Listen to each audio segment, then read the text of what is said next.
Hello congrats family. So here हम Lara Fatima, I hope you are doing well. So यहाँ पर हम कर रहे थे फर्स्ट बीकॉम सेमेस्टर सेकंड का एनवायरमेंटल स्टडीज, जिसमें हमारा आज का टॉपिक है एग्रीकल्चर एंड इंडस्ट्रियल डेवलपमेंट, जो कि आपका सेकेंड यूनिट है। सो इसके बारे में हम आज पढ़ने वाले हैं। क्या क्या टॉपिक्स पढ़ेंगे वो देख लेते हैं। सबसे पहले हम देखेंगे introduction, subject discussion, environmental problem associated with agriculture, sustainable agriculture practices, benefit of sustainable agriculture, environmental problem associated with industries, sustainable industrial practices, corporate social responsibility towards environment. सो ये सारे टॉपिक हम आज की वीडियो में डिस्कस करने वाले हैं agriculture industrial development से रिलेटेड। सो स्टार्ट करते हैं आज की वीडियो एंड देखते हैं सबसे पहले इंट्रोडक्शन से। सो क्या होता है इंट्रोडक्शन? एग्रीकल्चर एंड इंडस्ट्रीज के बारे में आपने पढ़ा होगा। So environment and agriculture are closely related. Environment और एग्रीकल्चर जो है वो एक दूसरे से बहुत ज्यादा रिलेटेड है। Every agriculture activity has an impact on the environment. हर एक एग्रीकल्चरल एक्टिविटी का इन्वायरमेंट पर इफेक्ट पड़ता है। From the prehistoric era when human survived by hunting and collecting food, the human species has intervened in the natural food chains. क्या बोला है? Pre historic era से मतलब जब पहले के टाइम में जो ह्यूमंस थे वो कैसे सरवाइव करते थे? हंटिंग करके, जानवरों का शिकार करके, और उससे अपना फूड इकट्ठा करते थे। एंड ह्यूमन स्पीसीज जो है वो नेचुरल फूड चेन इंटरवेन किया। When human communities became settled and start domesticating animal and plant, their impact on the environmental assumed new proportions. अब जैसे जैसे टाइम बढ़ता गया, ह्यूमंस जो हैं वो डोमेस्टिकेटिंग हो गए। डोमेस्टिकेटिंग मीन्स कि अपना रहने का घर बनाने लगे एंड फूड को प्रोसेस करने लगे, एनिमल्स को और प्लांट्स को। तो उसका इम्पैक्ट एनवायरमेंट पे जो है वो नए प्रोपोर्शन में एज्यूम करने लगा। The negative environmental impact of agriculture practices cannot be ignored. अब जो एग्रीकल्चरल प्रैक्टिसेस हो रही हैं जिसकी वजह से इन्वायरमेंट पर नेगेटिव इम्पैक्ट पड़ रहा है, वो हम इग्नोर नहीं कर सकते। Inappropriate agricultural practices and land use can also have an adverse impact on natural resources like, देखो जो गलत तरीका होता है, इनएप्रोप्रिएट यूज होता है एंड इनएप्रोप्रिएट एग्रीकल्चरल प्रैक्टिसेस की जाती हैं, लैंड को गलत तरीके से यूज किया जाता है, सो उसका नेचुरल रिसोर्सेज पर बहुत ज्यादा इफेक्ट पड़ता है। क्योंकि नेचुरल रिसोर्सेज हमें कहाँ से मिलते हैं? इन्वायरमेंट से मिलते हैं। एंड क्या इफेक्ट पड़ता है? जैसे pollution of soil, water and air. Air pollution हो जाता है, सॉइल पॉल्यूशन हो जाता है, वाटर पॉल्यूशन हो जाता है, डेजर्टिफिकेशन होता है, ये प्रॉब्लम क्रिएट हो जाती है, फ्रेगमेंटेशन ऑफ हैबिटेट होता है, loss of wildlife and plant species. So ये सारी प्रॉब्लम्स होती हैं एंड नेचुरल रिसोर्सेज हमें एनवायरनमेंट से मिलते हैं। अगर हम उसको ही सही से नहीं करेंगे, एनवायरनमेंट को हम पहुंचाएंगे, तो हमें वो नेचुरल रिसोर्सेज नहीं मिलेंगे। ठीक है। सो एनवायरनमेंट और एग्रीकल्चर जो है वो एक दूसरे से बहुत ज्यादा रिलेटेड है। ये इंट्रोडक्शन में आपको बताया गया है। देन नेक्स्ट हम देखेंगे सब्जेक्ट डिस्कशन में कि this unit bring out the impact of agriculture on environment. इस यूनिट में हम क्या पढ़ने वाले हैं कि एग्रीकल्चर का क्या इम्पैक्ट पड़ेगा एनवायरनमेंट पर। The need for farmer today is to follow agriculture practices that are sustainable. जैसे अभी हमने देखा कि अगर एग्रीकल्चर को सही से नहीं किया जा रहा है, उसका जो लैंड है उसका गलत तरीके से यूज हो रहा है, इनएप्रोप्रिएट यूज हो रहा है, सो उसकी वजह से एनवायरनमेंट पर इफेक्ट पड़ रहा है। तो जो भी फार्मर्स हैं उनको ये जरूरी है कि जो भी एग्रीकल्चर प्रैक्टिसेस की जा रही हैं वो सस्टेनेबल हो। ठीक है। Sustainable agriculture practices do not only benefit the farmer but also customer and society as whole. अब सस्टेनेबल एग्रीकल्चर प्रैक्टिसेस जो है वो ना ही फार्मर्स को बेनिफिट देती है, बल्कि उसके साथ साथ कस्टमर्स को भी उसका बेनिफिट होता है और सोसाइटी को भी उसका बेनिफिट होता है। The farmer are encourage to follow simple practices such as organic farming, crop rotation, soil enrichment etcetera to preserve the land. Farmers को इनकरेज किया जाए, ठीक है, उनको बढ़ावा दिया जाए कि वो फॉलो करें सिंपल प्रैक्टिसेस को, जैसे ऑर्गेनिक फार्मिंग हो गई, ठीक है, एंड क्रॉप रोटेशन हो गया। क्रॉप रोटेशन मींस कि एक टाइम पीरियड होता है कि इतने टाइम के बाद ये क्रॉप लगानी है, ठीक है, एंड सॉइल इनरिचमेंट, ये सारी चीजें होती हैं लैंड को प्रिजर्व करने के लिए।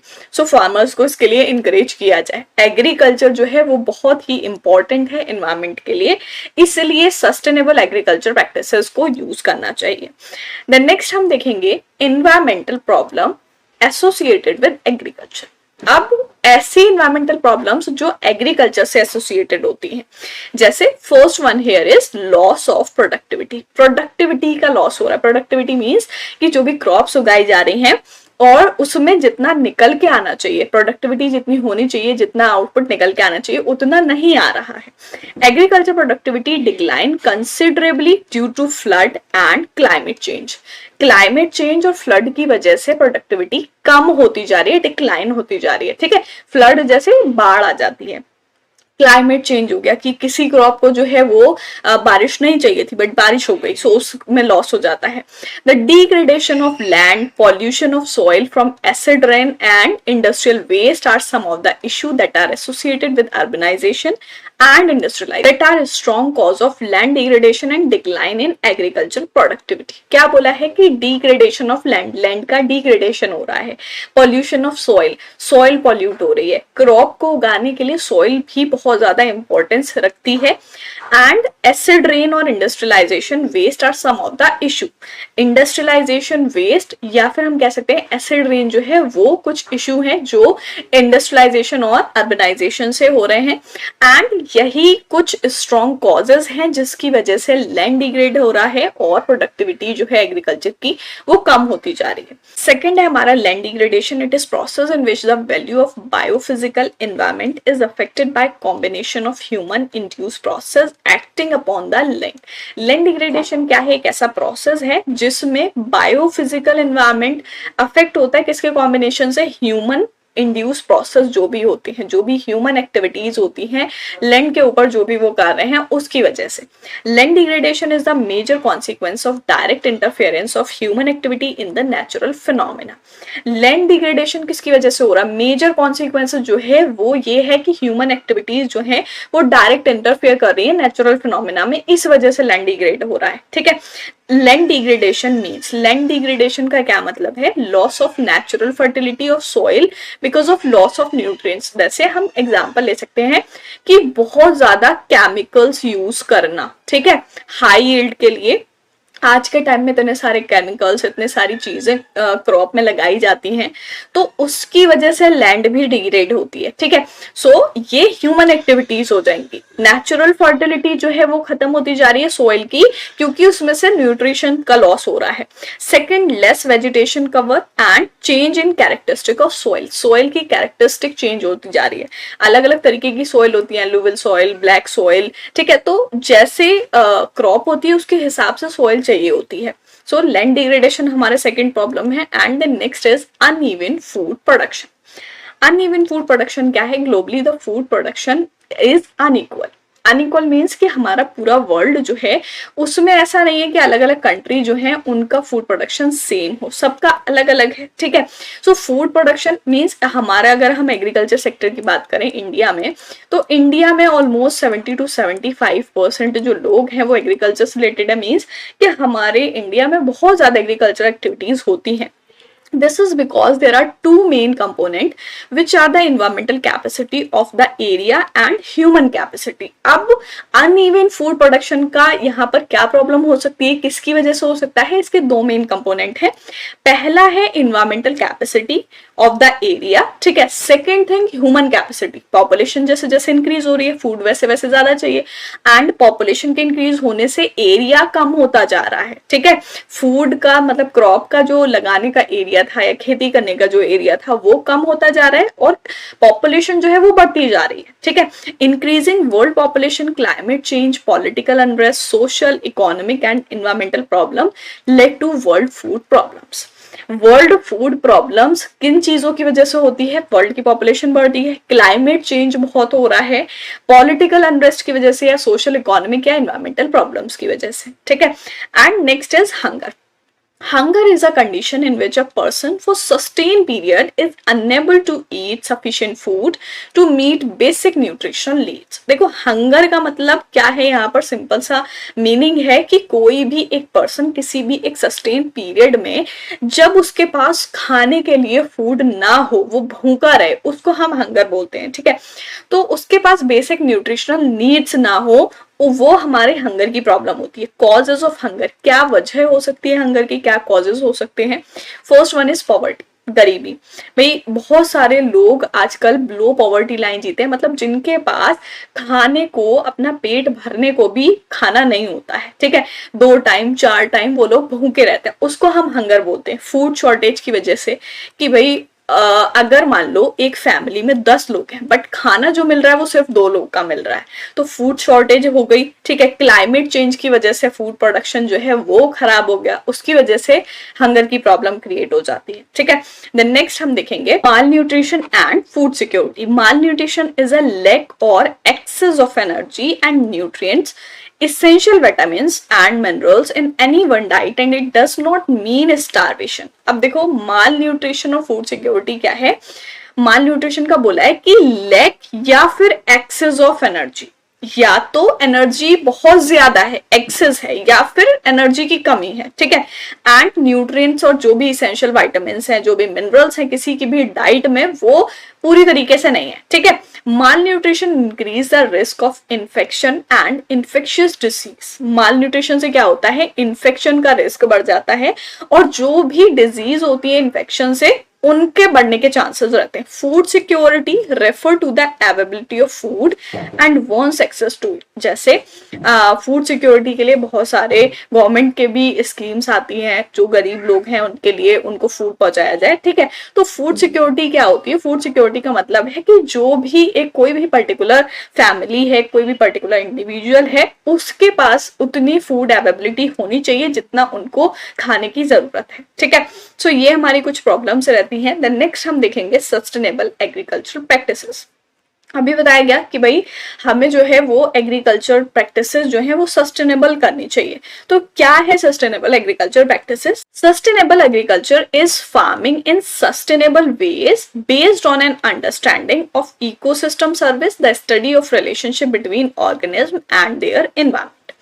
सस्टेनेबल का मतलब क्या है यहाँ पर, कि सस्टेनेबल तरीके से करी जानी चाहिए, जिसमें इकोसिस्टम सर्विसेज की अंडरस्टैंडिंग होनी चाहिए कि किसी भी एक ऑर्गेनिज्म के और उसके एनवायरनमेंट के बीच में क्या रिलेशनशिप है।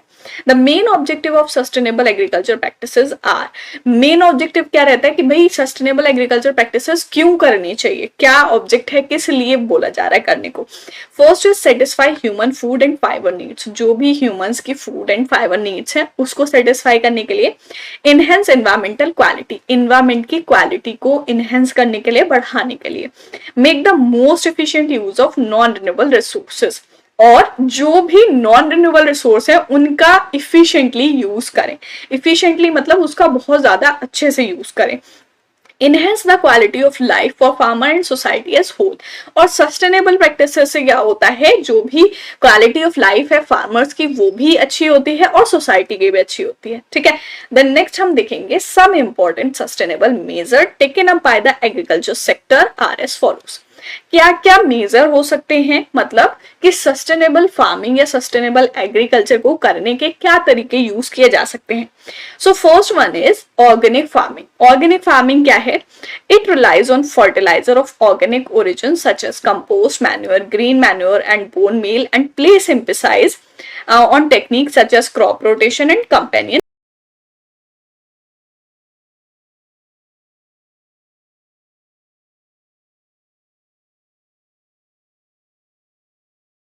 या ग्रीन मैन्योर हो गया, बोन मील हो गया, ठीक है। सो ये कुछ टेक्निक यूज की जाती हैं, जैसे क्रॉप रोटेशन और कंपेनियन प्लांट। कंपेनियन प्लांटिंग मतलब कि 2 चीजें साथ में लगाई जाए, ठीक है।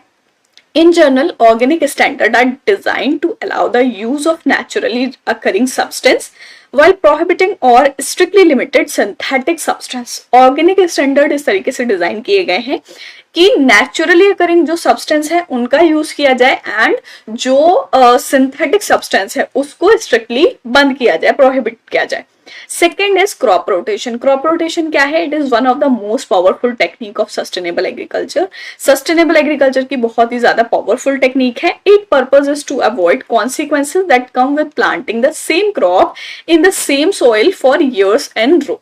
ये इसका कॉन्सिक्वेंसेज क्या होता है, ये पर्पज रहता है इसका कि ये ये अवॉइड करें हम कि किसी भी एक सॉइल पर वही क्रॉप उसी सॉइल पर उसी रो में मतलब उसको बार बार किया जा रहा है, ठीक है। During rotation farmer can plant certain crop which replenish plant nutrition, these crop reduce the need for chemical fertilisers.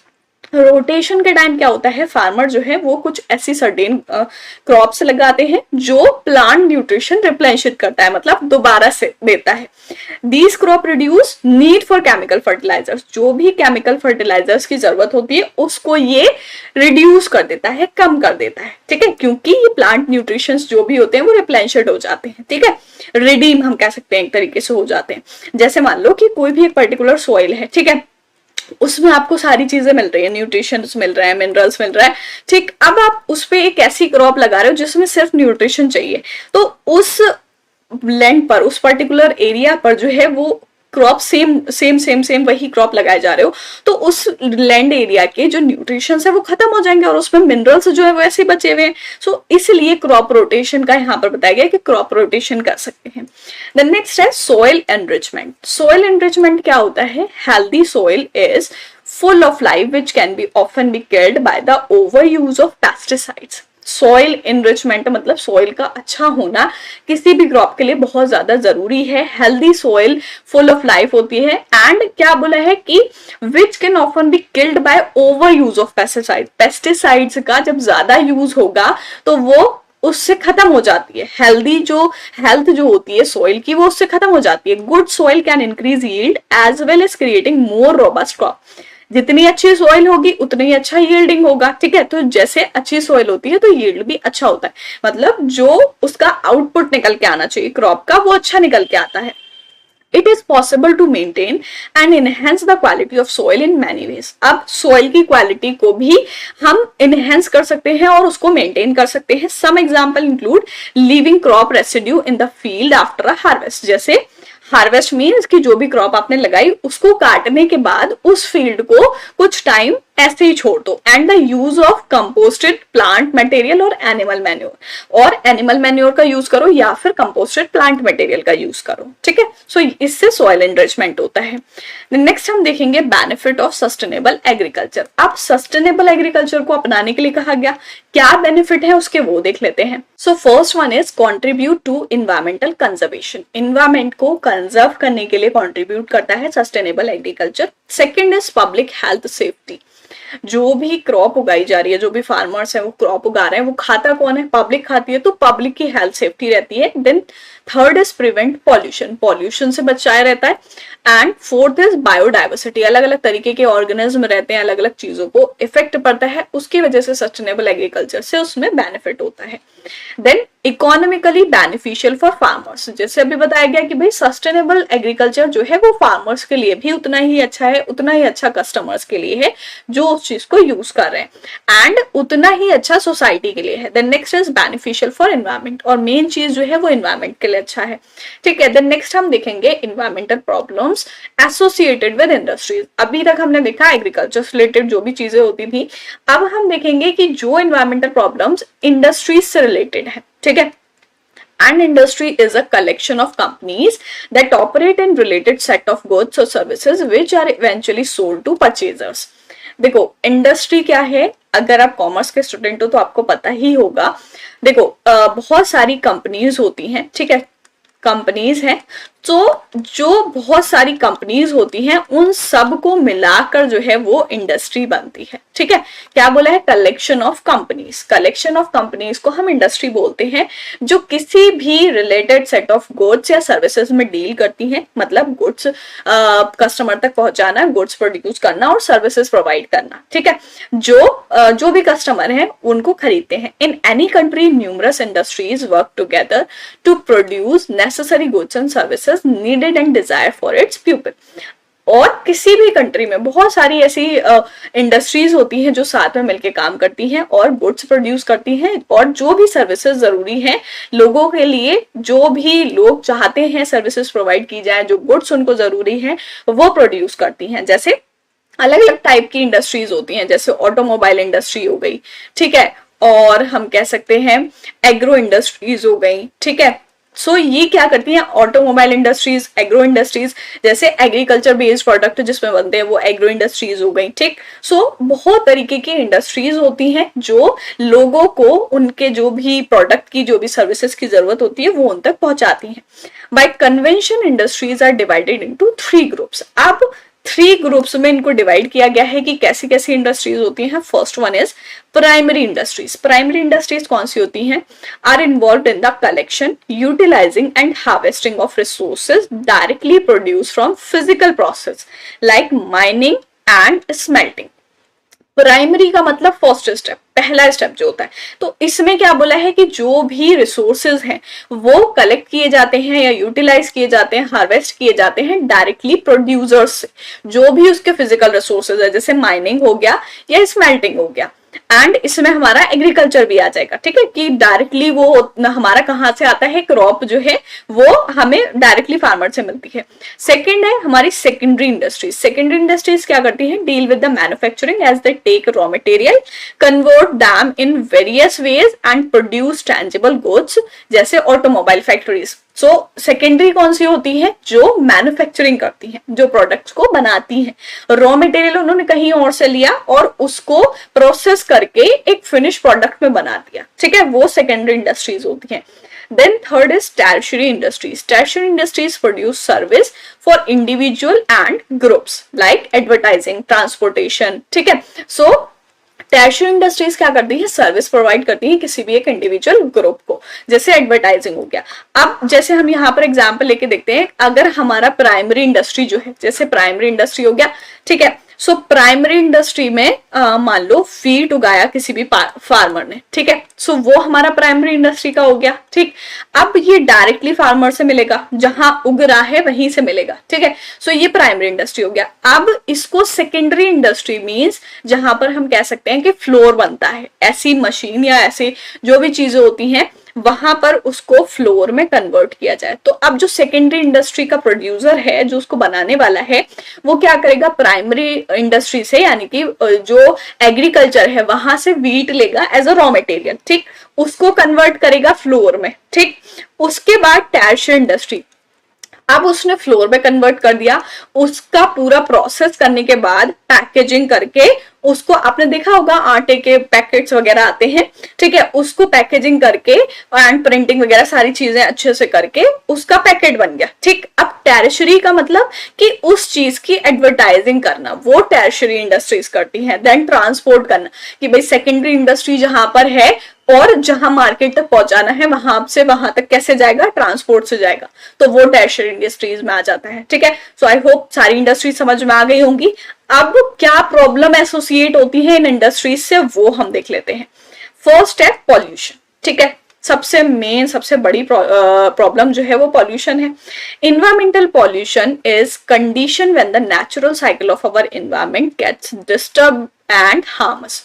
Environmental pollution क्या है, एक ऐसी कंडीशन जहां पर जो पूरा नेचुरल साइकिल है कि भाई जो चीज जिस तरीके से चलनी चाहिए ऊपर वाले ने जैसे बनाई थी उसको डिस्टर्ब करना, ठीक है।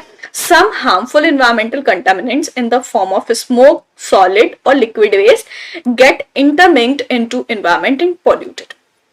अब जो इंडस्ट्रीज हैं उसमें से बहुत तरीके का वेस्ट निकल रहा है, ठीक है, बहुत सारे हार्मफुल गैसेस निकल रही हैं, बहुत सारे हार्मफुल सब्सटेंस निकल रहे हैं, स्मोक, सॉलिड, लिक्विड वेस्ट सब तरीके का निकल रहा है एंड वो इन्वायरमेंट को किसी न किसी तरीके से पॉल्यूट कर रहा है। Human can keep a check on environmental polluted by limited their bad activities. Humans को ये चेक करना चाहिए कि हमारा जो इन्वायरमेंट है उसको हम कितनी बुरी बुरी एक्टिविटीज से, मीन्स कि ये जो गलत एक्टिविटीज हैं उनसे कैसे पॉल्यूट कर रहे हैं।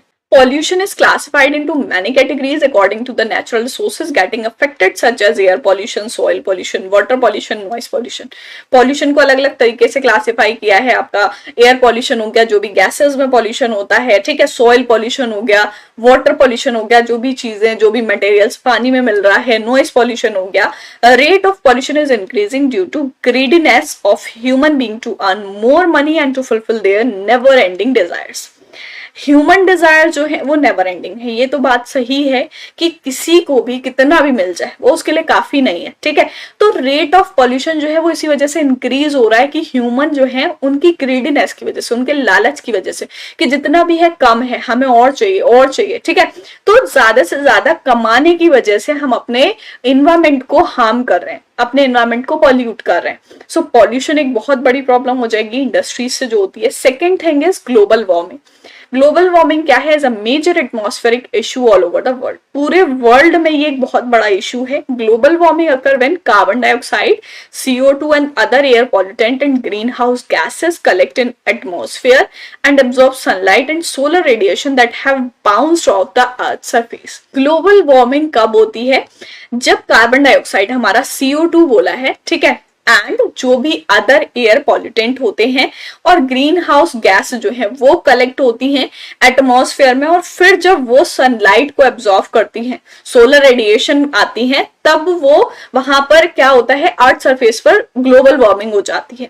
Normally this radiation would escape into space, और नॉर्मली ये रेडिएशन कहाँ एस्केप हो जाती है? स्पेस में। But these pollutant trap the heat and cause planet to get hotter.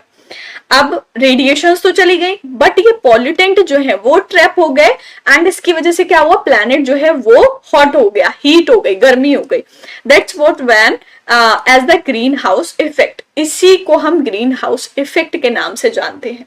The effect of global warming are as follows. क्या क्या effect होते हैं ग्लोबल वार्मिंग के? First is climate change, climate change होता है। Second sea level change, third water balance, and fourth human health. So ये effect होते हैं ग्लोबल वार्मिंग के। ग्लोबल वार्मिंग भी अगर हम देखें तो पूरे वर्ल्ड में ये एक बहुत ही बड़ा इशू है, एंड किसकी वजह से होता है? इंडस्ट्रीज की वजह से, ठीक है। देन नेक्स्ट हम देखेंगे ozone depletion. Ozone layer depletion is simply the wearing out reduction of the amount of ozone in the stratosphere. Air की लेयर्स के बारे में पढ़ा होगा, स्ट्रेटोस्फेयर, मेसोस्फेयर, थर्मोस्फेयर। सो ओजोन जो है वो हमारी कहाँ रहती है? स्ट्रेटोस्फेयर में रहती है। ओजोन लेयर डिप्लेशन जो है वो क्या है? Unlike pollution, which has many types and causes, ozone depletion has been pinned down to one major human activity. Pollution तो हो ही रहा है, किस किस तरीके से हो रहा है, क्या वजह है, वो ठीक है। बट ओजोन डिप्लेशन जो है वो ये बोला है कि पिन डाउन क्या है कि मेजर ह्यूमन एक्टिविटी से ही हुआ है, एंड किससे? Industries that manufacture things like insulating foam, solvent, soap, cooling things like air conditioner, refrigerator, and take away container use something called chlorofluorocarbon, CFC, जिसको हम बोलते थे क्लोरोफ्लोरोकार्बन, जो कि ओजोन लेयर डिप्लेशन जब से हुआ तो इसको बैन कर दिया गया था।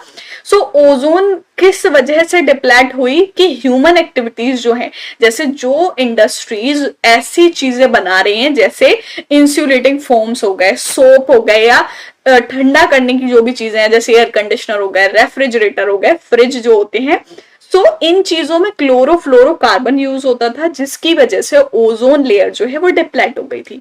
These substance are heavier than air, but over time 2-5 years they are carried high into stratosphere by wind action. क्या बोला है? ये सब्सटेंस जो थे एयर से हैवियर थे, बट ओवर टाइम 2 से 5 साल में ये हाई हो जाते थे स्ट्रेटोस्फेयर में विंड एक्शन से, कि मतलब स्ट्रेटोस्फेयर तक पहुंचते पहुंचते तो जो ओजोन लेयर है हमारी वो डिप्लेट हो गई।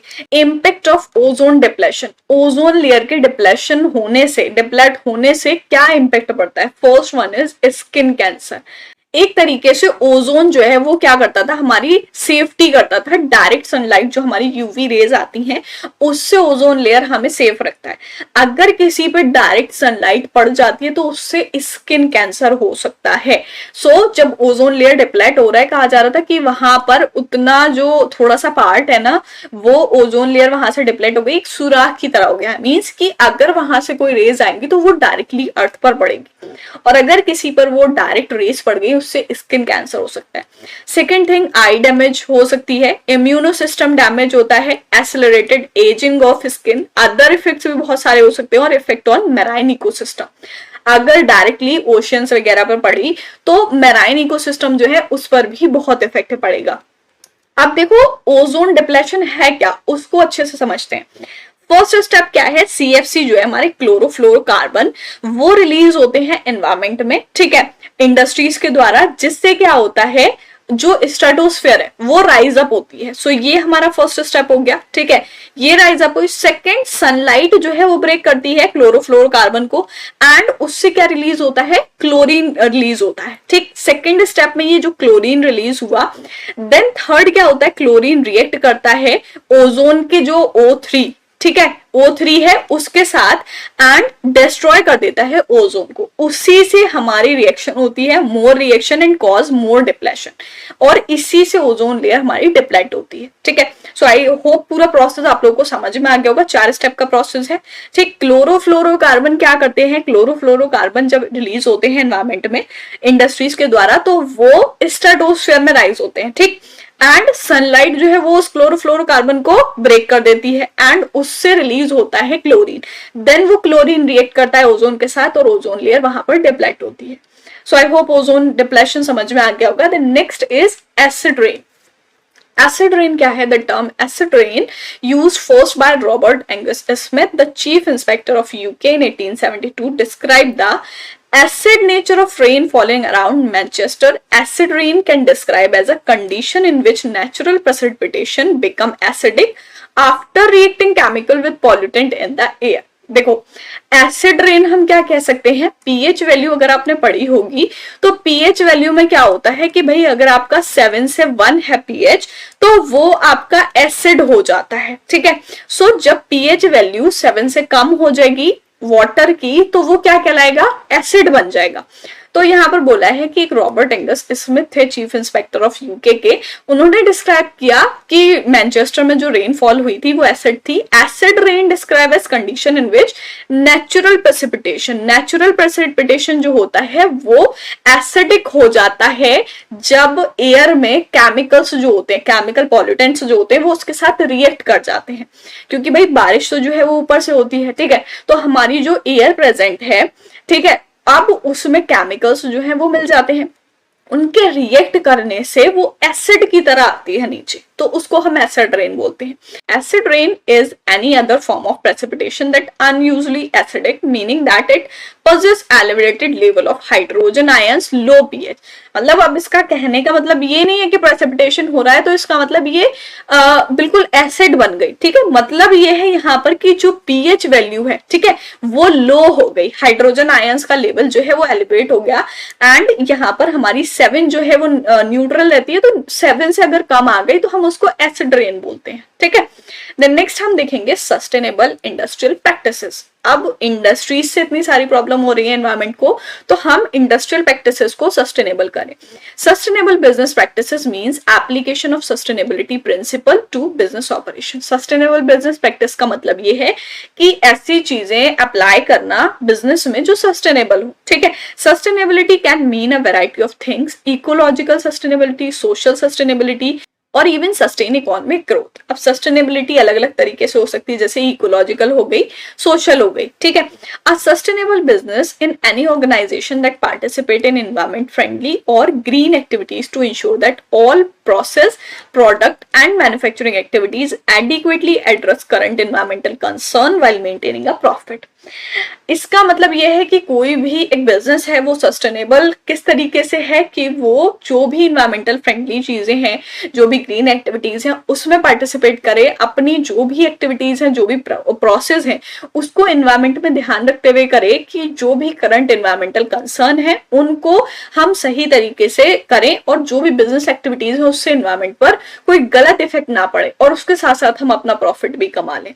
It is business that meets the need of the present world without compromising the ability of future generation to meet their own needs।